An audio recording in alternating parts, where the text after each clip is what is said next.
Chris Booker, freshman on the team, and at that time, the future of the Burroughs program. Zeke grabbed him by the jersey and said, "You have to promise me that you're going to finish this and win it." So Chris Booker promised Zeke, and that stayed with us. And interestingly enough, Chris's senior year, we won. He came over and he said, "Coach, I want that position." And it's amazing the teams that have a lasting effect on our football program, even being gone somewhere else.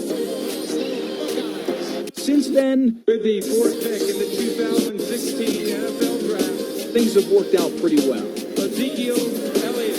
There was just instant tears, like everyone, because like when he got the call, we knew who it was. The Cowboys, with their exceptional offensive line, picked Zeke. They give the ball to Elliott. And you know the rest. Touchdown, Cowboys. After the draft, Zeke had to do something. He told his dad, he was like, "Go get my mom a house." And he also told his mom, "You don't have to work anymore." I was very ecstatic. I was like, yes, I knew he was going to do something like that. Zeke the sideline. So now what for Zeke? After 1,600 yards, 16 combined touchdowns. He needs to run for 2,000 yards next season. There's your prediction.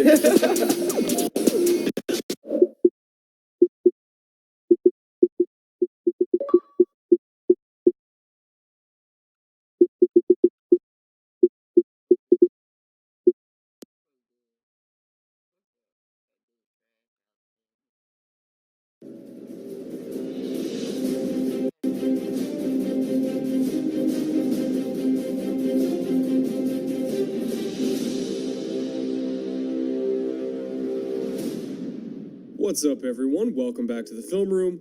I want to tackle a certain myth today about Cowboys running back Ezekiel Elliott that's been repeated over and over for the last year among football fans and media members alike, to the point where it's almost just become ingrained in everyone when talking about him. And that's that all of his success is really more due to his offensive line than his own ability. Some people out there believe that anyone could run behind that line, that Alfred Morris and Darren McFadden could have matched his production, and that he gets way too much credit for his achievements, when really all the praise should go to Travis Frederick and Zach Martin and Curtis Smith instead. And in response to that, I just gotta say, that's a load of crap.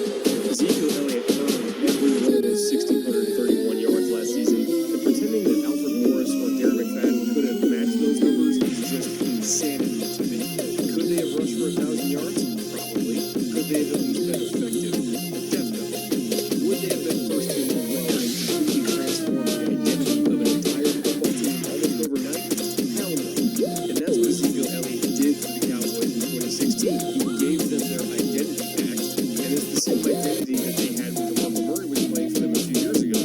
Run the ball, run it again, and just when you think the defense has finally had enough, you run it down their throat some more. That's what they did best before, and it's what they do best now.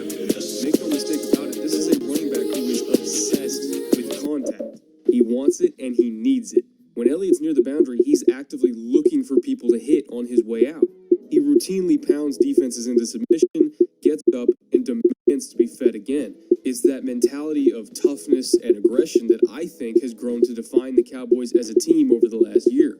Every carry you watch of Elliott's on film, regardless of how many yards it gets, he's always finishing with an edge. He's always dropping his pads, pumping those legs, and he never, ever goes down without a fight. It's why he got 932 yards after contact last season, which was over half of his total production.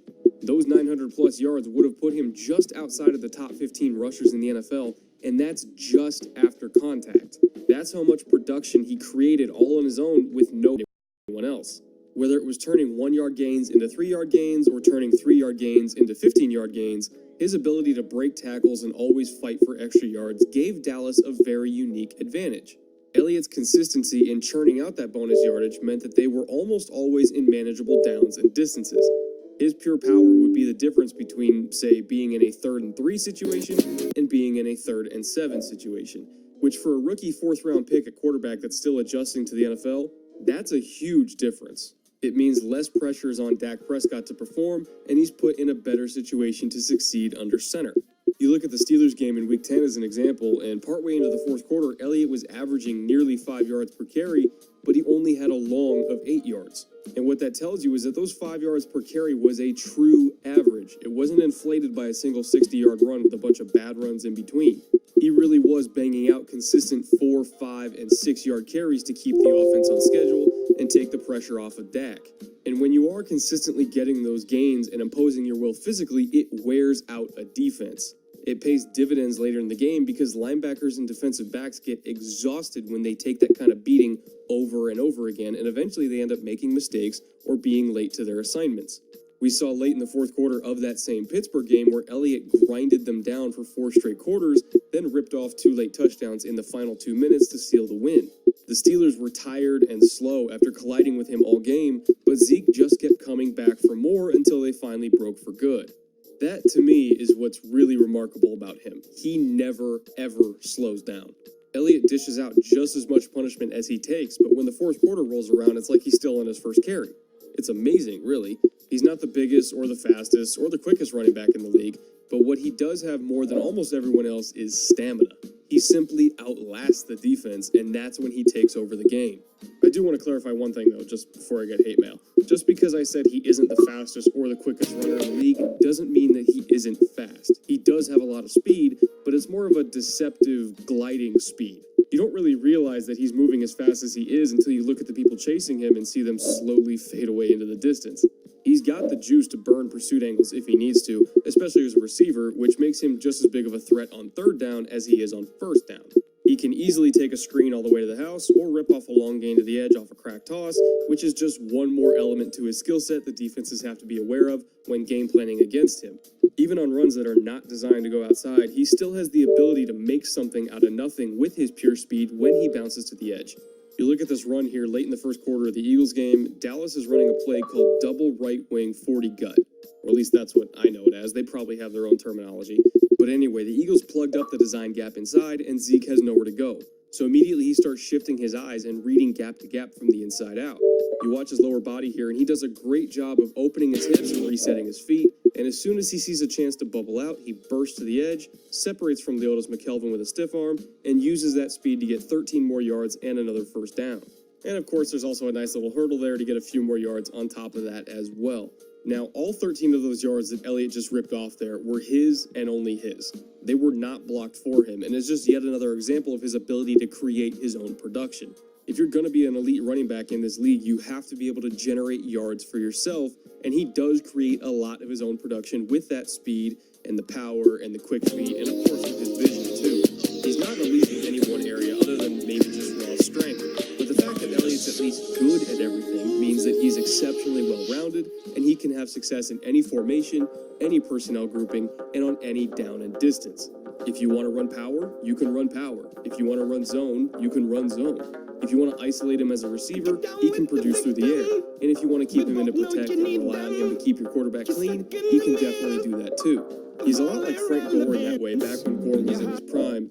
He was an excellent ball carrier for the 49ers for a lot of years, but when it came time to protect his quarterback, he did so with consistency and ferocity that very few running backs have ever matched. Like I said earlier, Elliott is obsessed with contact, and picking up blitzes is just yet another opportunity for him to indulge that. So, to wrap this up before it gets way too long, here's what the Cowboys got with their 4th overall pick investment in Zeke. He's a thick, powerful runner that sets up manageable downs and distances and keeps the offense on schedule. He can bang around with linebackers between the tackles without losing any steam, but he also has the speed to make big plays on the edges. He's got nice, soft hands as a receiver, but when he's not catching passes, he can be a very reliable pass protector as well. Most importantly, though, he has the stamina to wear down defenses over the course of a game and to do a lot of damage in the fourth quarter when it matters the most. He's a true closer for this offense, and when defenses are starting to get tired and sore, he's usually just warming up. In my opinion, not a lot of running backs are created like that anymore. Those are the same qualities that just made Leonard Fournette a top 5 pick this year, like Elliott was last year. Because finding a back that can run inside or outside, be a receiver and a good pass protector is really friggin' hard to do. This is the age of running back by committee, but